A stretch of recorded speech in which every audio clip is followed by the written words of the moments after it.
I tried hard not to say the things you don't like to hear, and when to you it was apropos, I nibbled on your ear. I opened the door up for you, I kept my big mouth shut.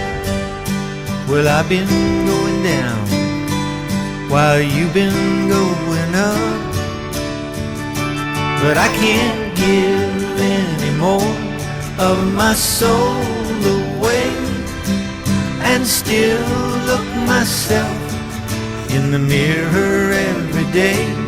I can't change anymore of what makes me be myself, and still have enough left not to be somebody else.